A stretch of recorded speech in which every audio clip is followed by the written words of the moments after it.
সরকারের হাত বদলের প্রস্তাবগুলো সব বন্ধ করে দেওয়া হয়েছিল। তারই পরিপ্রেক্ষিতে আমরা গত 5ই আগস্ট দেখলাম যে ছাত্র জনতার বিপ্লবের মুখে কিভাবে ফ্যাসিবাদী শক্তি দেশ থেকে পালিয়ে গিয়েছে।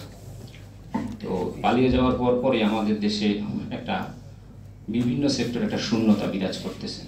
বিভিন্ন বিষয় নিয়ে তর্ক বিতর্ক মত দ্বিমত চলমান আছে। ঠিক যেই রাজনীতি সঠিক পথে না থাকার কারণে আমরা এত রক্তক্ষয়ী সংঘর্ষের মধ্যে দিয়েও একটা দেশ অর্জন করার পরেও আমরা শুধু রাজনীতিটা তার সঠিক চাকা গাড়িটা সঠিকভাবে না থাকার কারণে আমরা বারবার সংবিধান সংশোধন করতে হয়েছে, বারবার আমরা রাষ্ট্র একটা বিপন্নের মুখে পড়েছে।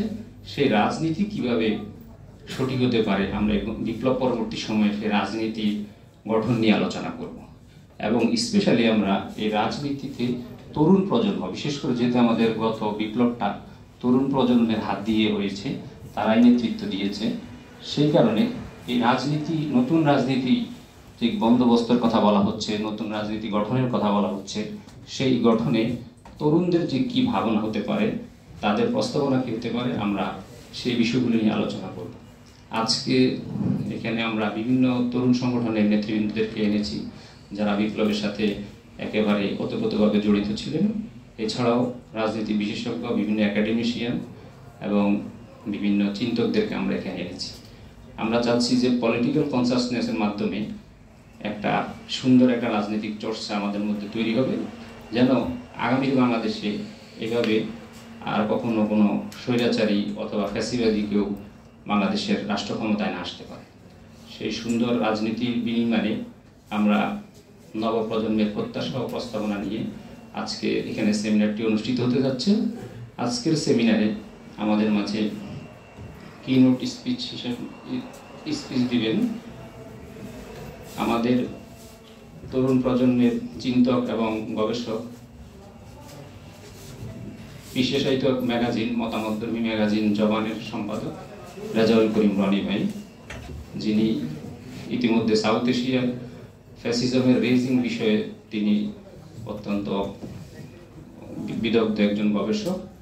তো আমরা রনি ভাইকে বলবো আজকের এই প্রোগ্রামের কিনোট স্পিচ প্রেজেন্ট করার জন্য। এই পর্যায়ে কিনোট স্পিচ প্রেজেন্ট করার জন্য আসছেন সম্পাদক জবান ম্যাগাজিনের জনাব রেজাউল করিম রনি।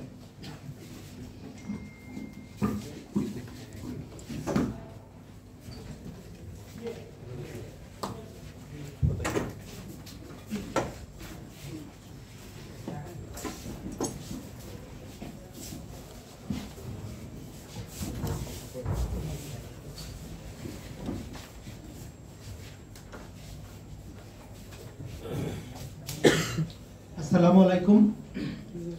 উপস্থিত গণমাধ্যম কর্মী ভাই বোনেরা এবং বিভিন্ন ছাত্র সংগঠন এবং নাগরিক সংগঠনের নেতৃবৃন্দ, সম্মানিত আলোচক এবং সর্বোপরি যারা এরকম একটি জরুরি বিষয়ের উপর আজকে এই সেমিনারটির আয়োজন করেছেন, সবাইকে আমার আন্তরিক মোবারকবাদ, সবাইকে আমার সালাম ও শুভেচ্ছা জানিয়ে কিনোট স্পিচ বলতে যে এরকম একটা একাডেমিক একটা গভীর প্রবন্ধ টাইপের ব্যাপার বলা হয়, আমি সেই ধরনের কোনো বক্তব্য দিব না। জাস্ট কতগুলো দরকারি পয়েন্ট, কারণ ওরা অন্য অনেক বক্তা আলোচনা করবে, তো আমি একাই যদি একটা লম্বা থিসিস শুরু করে দিই তাহলে অন্যরা আলোচনার সুযোগ পাবেন না। তো এই জন্য আমি আমার লম্বা আলোচনা, আমার লেখা আছে, সেই লম্বা আলোচনাটাকে কয়েকটা পয়েন্টে বিভক্ত করে জরুরি কিছু পয়েন্ট শুধু আপনাদের সাথে শেয়ার করব, যতটা অল্প সময়ের মধ্যে এবং সংক্ষিপ্ত সময়ের মধ্যে করা যায় সেটাই আমি চেষ্টা করব।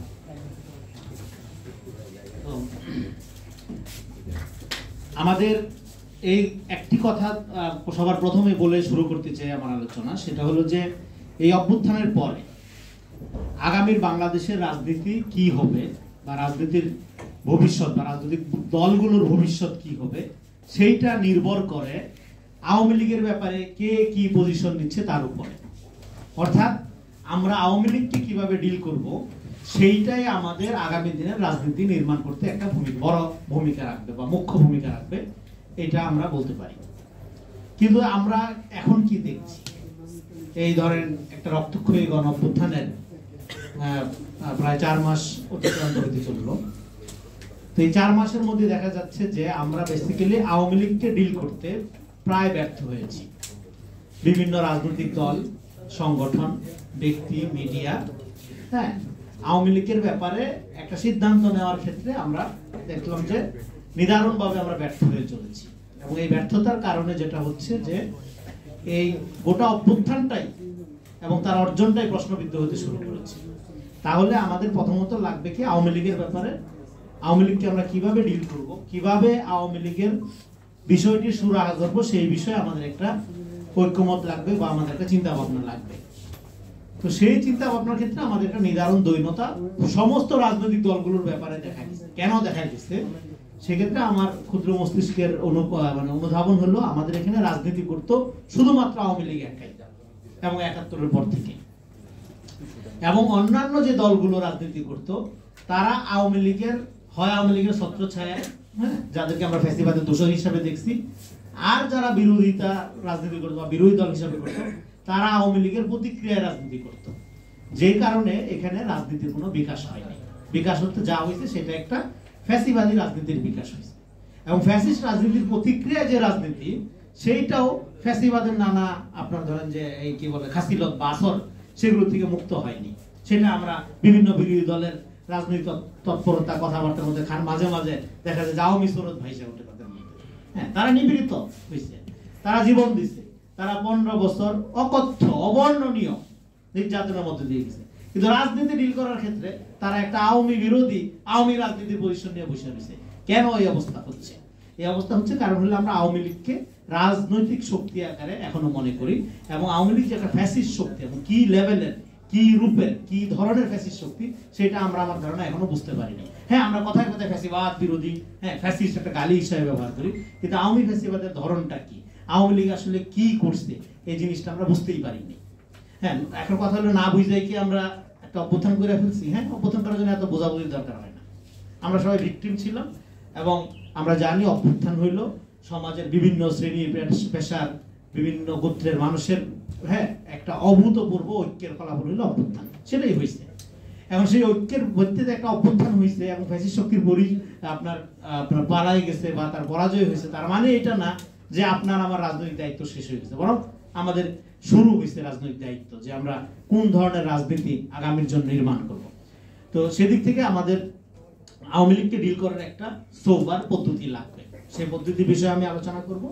তারপর কেন আমরা আওয়ামী লীগকে আসলে এখনো রাজনীতি যেটা, হ্যাঁ, যেটা বলা যায় আওয়ামী আসরপ্রাপ্ত, চারদিকে আওয়ামীময় অবস্থায় অভ্যুত্থানের পরেও, কারণ হলো এখানে আওয়ামী ধারাই ছিল মূল ধারা। রাজনীতি বলতে আওয়ামী লীগ বুঝতাম, গণতন্ত্র বলতে আওয়ামী লীগ বুঝতাম, ইতিহাস বলতে আওয়ামী লীগ বুঝতাম।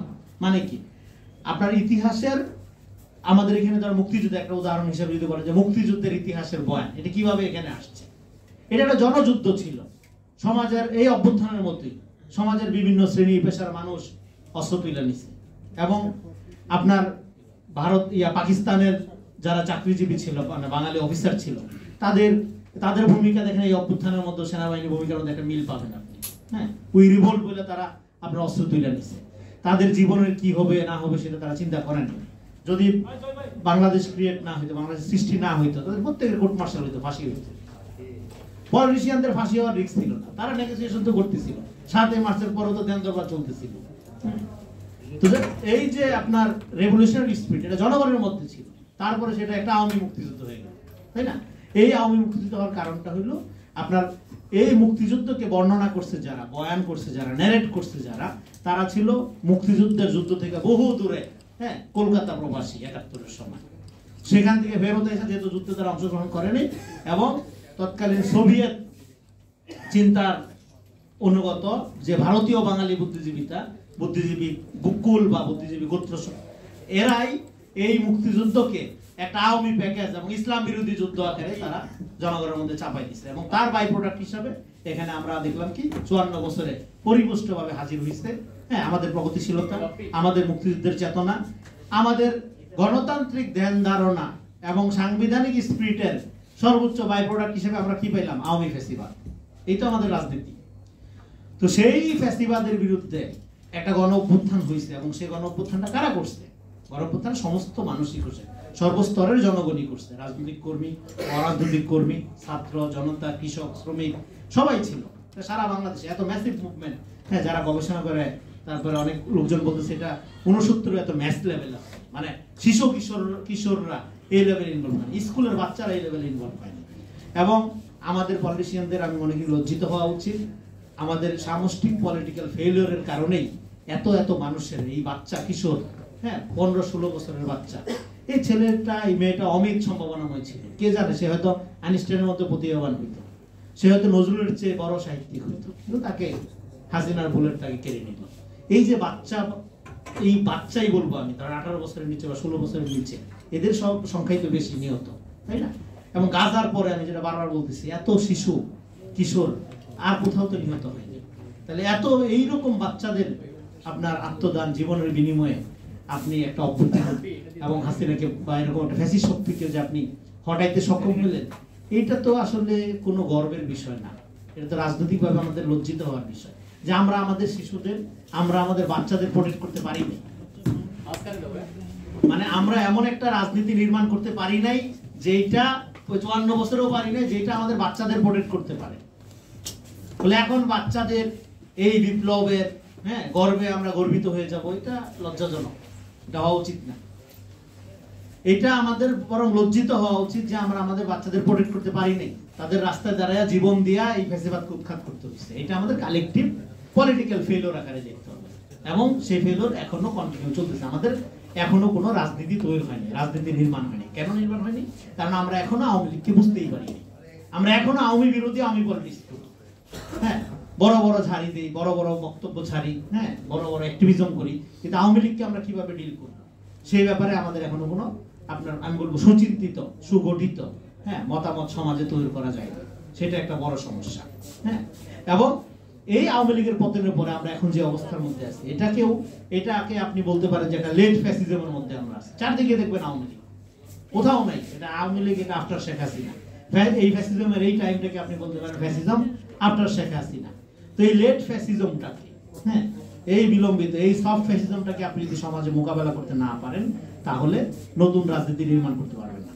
তাহলে আমার আলোচনার দুইটা দিকে আমি ফোকাস করতে চাই আজকে। একটা হলো যে আওয়ামী লীগকে আপনি কিভাবে মোকাবেলা করবেন সেটার একটা প্রশ্ন, এবং তারপরে নতুন রাজনীতি নির্মাণের, হ্যাঁ, ব্যাপার, যেটা আজকেও আমাদের সেমিনারে আপনার একটা টাইটেলে দেখতে পাচ্ছেন যে, হ্যাঁ, নতুন রাজনীতির একটা প্রস্তাবনা। সেটা হলো আপনার ধরেন যে আপনারা ধরেন এই যে একটা ইলেকশনের কথা উঠতেছে, এবং ইলেকশনে আওয়ামী লীগের অংশগ্রহণ করা না করা নিয়ে একটা ব্যাপার উঠতেছে। এখন আওয়ামী লীগের অংশগ্রহণ করা না করার প্রশ্ন তো পরে ওঠার কথা। প্রথমে তো উঠবে আওয়ামী লীগ কি একটি রাজনৈতিক দল? এটা তো কোনো রাজনৈতিক দল ছিল না, এটা ছিল একটা লুটপাটের সিন্ডিকেট। কারণ ফ্যাসিবাদ কোনো আদর্শ হইতে পারে না, ফ্যাসিবাদের কোনো আদর্শ থাকেও না। আপনার মানে একটা থাকে শুধু একটা দানবীয় সংগঠন, যে সংগঠন সবকিছু গ্রাস করে ফেলে। আওয়ামী লীগ তাই ছিল। ফলে যেটা একটা রাজনৈতিক আদর্শই না, যেটা একটা রাজনৈতিক সংগঠনই না, তার নির্বাচনে অংশগ্রহণ করা না করার প্রশ্ন কিভাবে ওঠে? 1 নম্বর পয়েন্ট।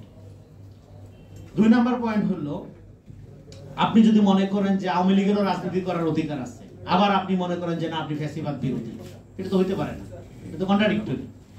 তাহলে আপনাকে তো পজিশন নিতে হবে। আমি যেটা আমার ভূমিকার মধ্যে বলতেছিলাম যে তাহলে আসলে আপনি যতটা সরল ভাবে মনে করেন যে আপনি আওয়ামী লীগকে বুঝেন, এখন একটা অভ্যুত্থানের মধ্যে দিয়ে আওয়ামী লীগের পতন হয়ে গেছে, ব্যাপারটা এত সরল না।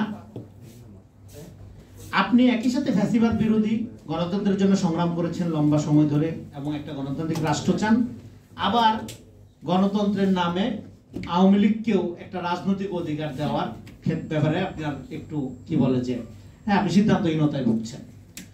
তাহলে প্রথম কথা হলো, তাহলে আপনি ফ্যাসিবাদ ব্যাপারটাও বুঝেন না, আওয়ামী লীগও বুঝেন না। তাহলে আপনি চাইতেছেন নাকি? আপনি যে জিনিসটা চাচ্ছেন সেটা হলো যে একটা কেওয়াস বজায় থাকুক, এর মধ্যে যার যার স্বার্থ নিজেরা রক্ষা করার চেষ্টা করতেছে। কারণ ফ্যাসিবাদের জন্য, গণতন্ত্রের দোহাই দিয়ে ফ্যাসিবাদের জন্য কোনো এক্সেপশন, হ্যাঁ, বা কোনো বিশেষ ব্যবস্থা, এটা গ্রহণযোগ্য হইতে পারে না, যদি আপনি মনেই করেন যে এটা একটা ফ্যাসিস্ট শক্তি। তো সেক্ষেত্রে আমাদের এটা মনে রাখতে হবে যে আওয়ামী লীগ একটা ফ্যাসিস্ট শক্তি, হ্যাঁ, সেই ফ্যাসিস্ট শক্তি, যেটা আগেও বলছি যে এই শক্তি আওয়ামী লীগকে আপনি কিভাবে মোকাবেলা করছেন, কিভাবে ডিল করছেন, তার উপরই নির্ভর করবে আগামী দিনে আপনি কোন ধরনের রাজনীতি নির্মাণ করছেন বা কোন ধরনের দেশ আপনি গঠন করতে চাচ্ছেন। তো এখন এই আওয়ামী ফ্যাসিবাদ কিন্তু এটা নতুন জিনিসটা, পুরানা জিনিস, এবং বাংলাদেশে ফ্যাসিবাদের প্রবক্তা বা স্বৈরতন্ত্রের প্রবক্তা শেখ মুজিবুর রহমান, তার হাত ধরেই এই ফ্যাসিবাদ আপনার কি বলে যে পরিপুষ্ট হওয়ার সুযোগ পাইছিল, এবং হাসিনার আমলে এটা একটা চূড়ান্ত গণহত্যাকারী আদর্শ আকারে হাজির হয়েছে। তো সেই ফ্যাসিবাদের আইকন কি আপনি ধরেন যে এখন আওয়ামী লীগ কি করছিল, আওয়ামী লীগ ধরেন কিছু কিছু লোক যুক্তি দিত এরকম ভাবে যে আওয়ামী লীগ খারাপ, শেখ মুজিব তো ভালো, আচ্ছা আমি আওয়ামী লীগ করি না, আমি শেখ মুজিব করি, এবং জাতির ভিতরে কাল ফিগারের মধ্য দিয়ে এরকম একটা পূজনীয় একটা ব্যক্তিত্ব আপনাদের সামনে এমন ভাবে নির্মাণ করা হয়েছে যে এর বাইরে যাওয়ার কোনো সুযোগ নেই। আপনাকে বাংলাদেশের সমাজে টিকে থাকতে হইলে আপনি আওয়ামী লীগকে অপছন্দ করলেও অন্তত মুজিবকে অপছন্দ করার কোনো সুযোগ নেই। এই যে মুজিবিজমের এই ঘটনাটা কেমনে ঘটতে পারলো 75 সালের এই অভিজ্ঞতার পরে, রক্ষী বাহিনীর এই অত্যাচারের অভিজ্ঞতা আমাদের মধ্যে থাকার পরেও যেহেতু আওয়ামী লীগ এরকম ব্রুটালি ফেরত আসছে, ফলে এখনো আপনার ধরেন যে আওয়ামী লীগ রাজনৈতিকভাবে ফেরত আসবে না, বা আওয়ামী লীগ শেষ হয়ে গেছে, এইটা মনে করা ঠিক হবে না। ডেফিনেটলি আওয়ামী লীগ হয়তো স্বনামে আগের মতো করে ফেরত আসবে না, কিন্তু আমি তো দেখি চারদিকে আওয়ামী লীগ আছে। তাহলে আওয়ামী লীগকে আপনি কিভাবে ডিল করবেন? এই জন্য আগে আওয়ামী লীগকে বোঝা, এটা একটা লুটেরা সংগঠন হিসাবে বোঝা, এটা কোনো রাজনৈতিক আদর্শ না। এবং রাজনৈতিক সংগঠন, আমরা যদি একটা আওয়ামী লীগকে যদি একটা রাজনৈতিক সংগঠন মনে করি এখন নয়, অভ্যুত্থানের পরে এটা একটা বিরাট ভুল করবো আমরা। এটাকে আর রাজনৈতিক সংগঠন মনে করা যাবে না। তো রাজনৈতিক সংগঠন এবং একটা ফ্যাসিস্ট সংগঠনের মধ্যে যে পার্থক্য, মতাদর্শগত যে তফাৎ, সেইটা আপনার গুরুত্ব দিয়ে আমাদের মনে হয় বিচার করতে হবে। এবং আওয়ামী লীগ যারা করছে তারা কি করছে, তাহলে তারা একটা মিথ্যা ইডিওলজি বা আদর্শকে বিশ্বাস করছে, এবং believe in wrong thing is more dangerous than believe in nothing. আপনি একটা কোনো কিছু বিশ্বাস না করেন কোনো সমস্যা নেই, তেমন কোনো ক্ষতি হবে না, কিন্তু আপনি একটা ভুল মিথ্যা জিনিসকে যদি সত্য হিসেবে বিশ্বাস করেন তার পরিণতি খুব ভয়াবহ হতে পারে। এই যেমন এখন আজকে আওয়ামী লীগের লোকজন আজকে কি পলাতক জীবনযাপন করছে, তাই না? আপনি আওয়ামী লীগ যখন ক্ষমতায় ছিল তখন সবাই আওয়ামী লীগ ছিল এক অর্থে, তাই না? এখন আওয়ামী লীগ কোথাও আওয়ামী লীগ নেই, এটা তো হইতে পারে না। তাহলে এক্ষেত্রে আমাদের একটা প্রস্তাবনা হলো যে আমাদের নফসানিয়াতের মধ্যে যেহেতু আওয়ামী লীগ হয়ে গেছে, আওয়ামী লীগ শুধু ক্ষমতায় দখল করেনি, আমাদের জনসমাজের নৈতিক চারিত্রিক যে অবক্ষয় অবনতি সেটাও ঘটছে। কারণ বিভিন্ন লুটপাটের সুবিধাতে তারা বড় বড় প্রকল্প নিচ্ছে, কনস্ট্রাকশন, যেগুলো নাম দিচ্ছে উন্নয়ন, এবং এই উন্নয়নের রাজনীতি মানুষের মধ্যে, সমাজের প্রত্যেকটা মানুষের মধ্যেই প্রায় বড় অংশে লোভের সংস্কৃতিকে উস্কাই দিচ্ছে। দেশ সমাজ রাষ্ট্র যা খুশি হোক, আমার উন্নতি, আমার অর্থনৈতিক অবস্থার উন্নতি হইলে আসল কথা। ভালো থাকবো, ভালো খাবো, দেশ জাহান্নামে যাওয়ার অসুবিধা নেই, উন্নয়ন করতে হবে, মানে কি কনস্ট্রাকশন করতে হবে, এবং গাছ কাইটা পরিবেশ ধ্বংস করে বিল্ডিং বানানোই মানে উন্নয়ন, এরকম একটা যে ধারণা, এবং এটা শুধু আত্মঘাতী ধারণা না, এটা একটা সভ্যতা বিরোধী ধারণা, কিন্তু সেটাকে মেনস্ট্রিম করা হয়েছিল। এখনো প্রচুর লোক দেখবেন যে উন্নয়নের জন্য আফসোস করে, মানে কি লুটপাটের ভাগিদার যারা ছিল, এটা বড় কনস্ট্রাকশন হলে টাকা ডিস্ট্রিবিউশনের সুবিধা হয়।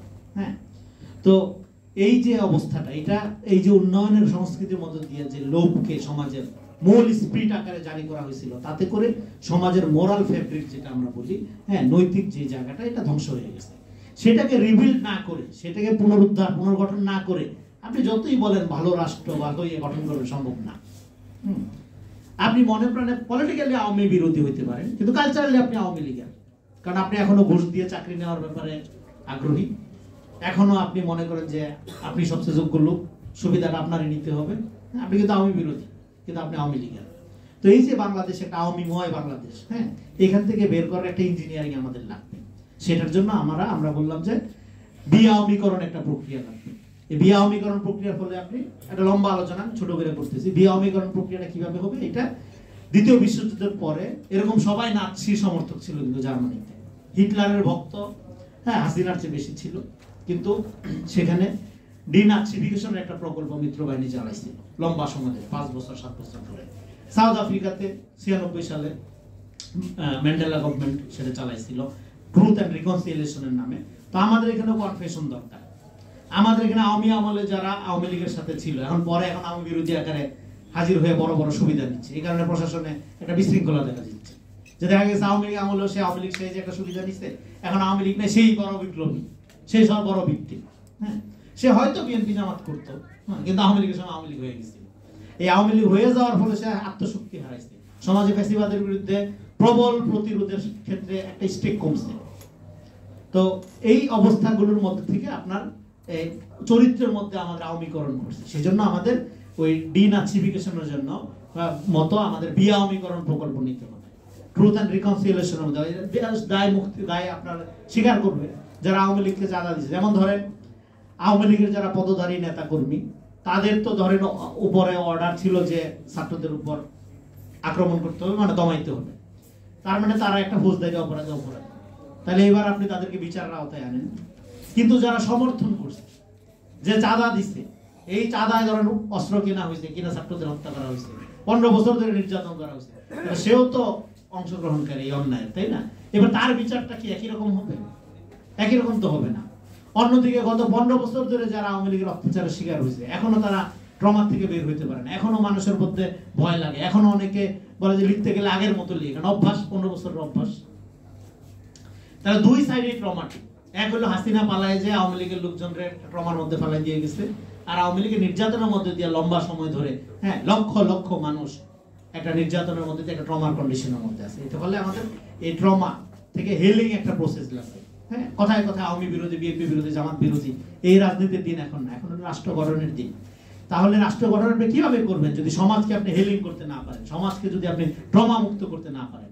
আপনি কি যত্র মামলার নামে আওয়ামী লীগকে আবার একটা ভিকটিম বানাবেন, যাতে 15-20 বছর পরে সে আবার ফেরত আসবে, যে আমার উপর অত্যাচার হয়েছিল, এবার আমি কিন্তু খাই ফেলবো? এই যুক্তি তো ছিল শেখ হাসিনা, তাই না? তাহলে আওয়ামী লীগকে আপনি ভিকটিম বানায় তো সমাজকে রিপেয়ার করতে পারবেন না। হ্যাঁ, এটা সহজ উদাহরণ দিই। ধরেন আপনি সমাজে ধর্ষণ দূর করতে চান, ধর্ষণ একটা বড় সমস্যা ধরেন, তাই না? আপনি কিভাবে দূর করবেন? ধর্ষকদের শাস্তি দিয়া?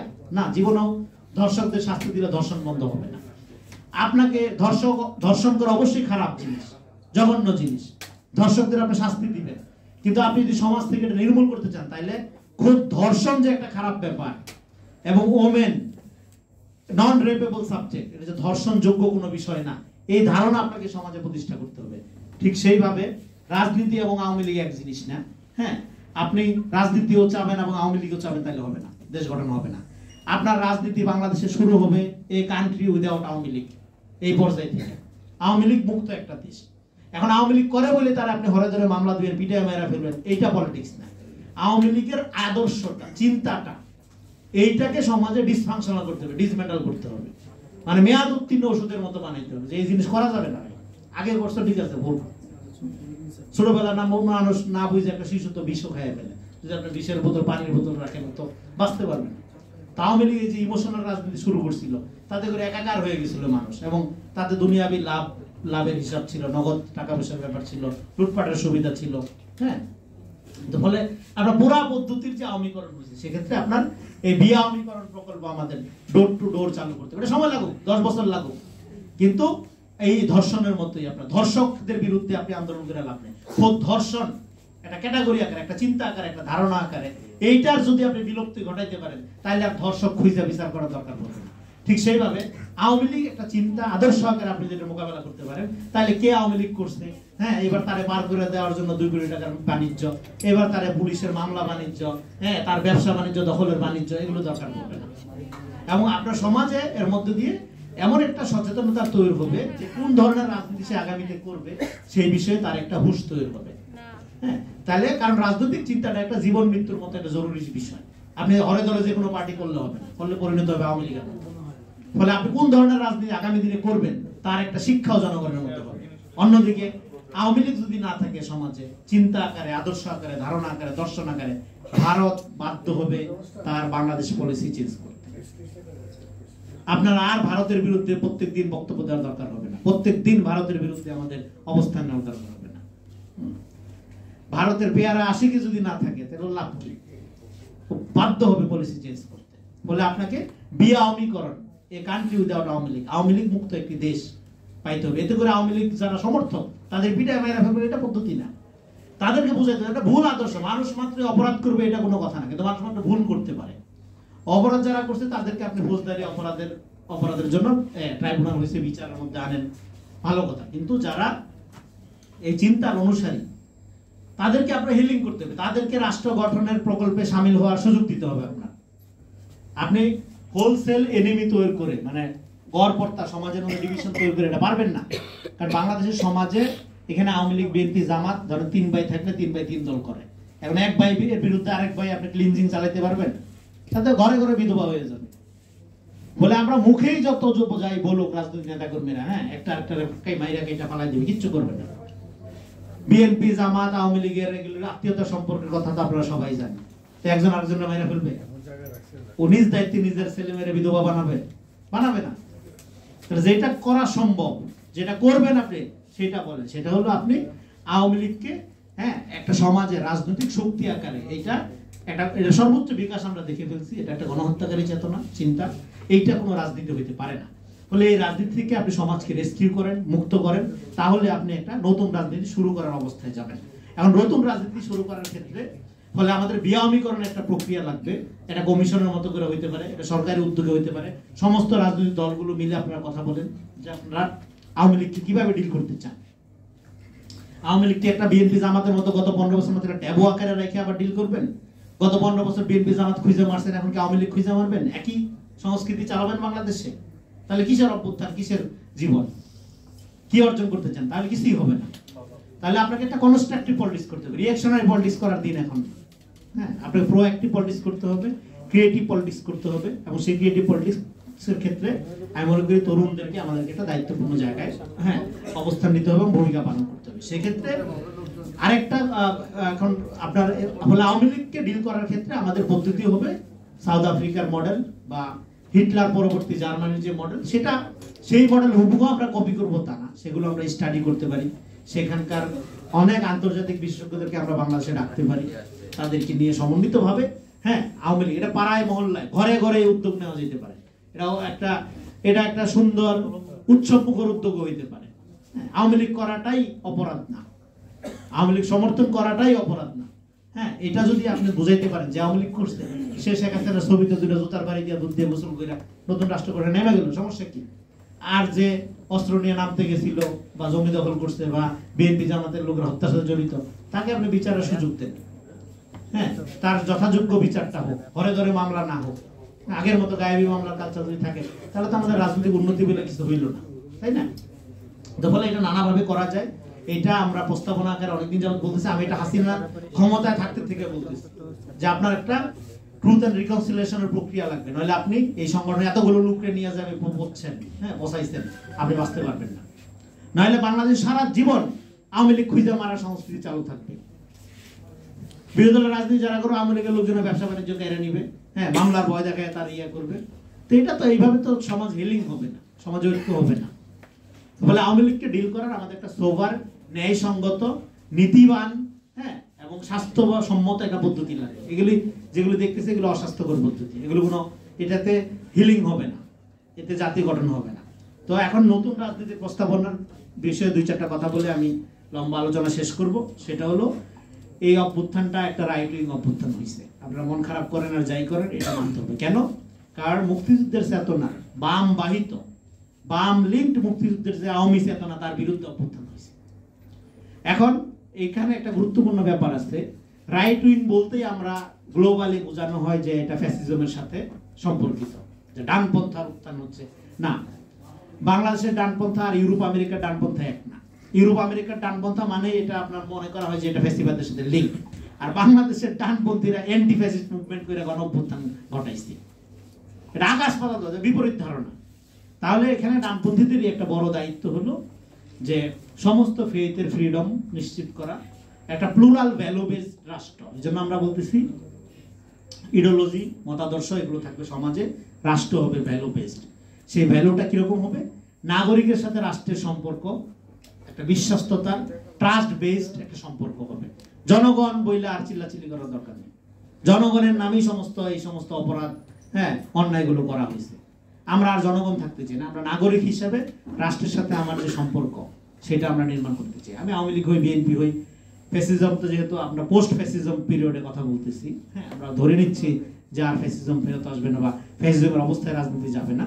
কিন্তু সবাই তো একদল করবে না, সবাই তো জামাত হবে না, সবাই বিএনপি হবে না, সবাই গণসংহতি আন্দোলন হবে না বা অন্যান্য পার্টি হবে না। তো সমস্ত পার্টিজান লোকদেরকে যদি আমরা জনগণ মনে করি, তাহলে এই রাষ্ট্র এরকম এই ট্রাইবাল পলিটিক্সের মধ্যে আটকা থাকবে।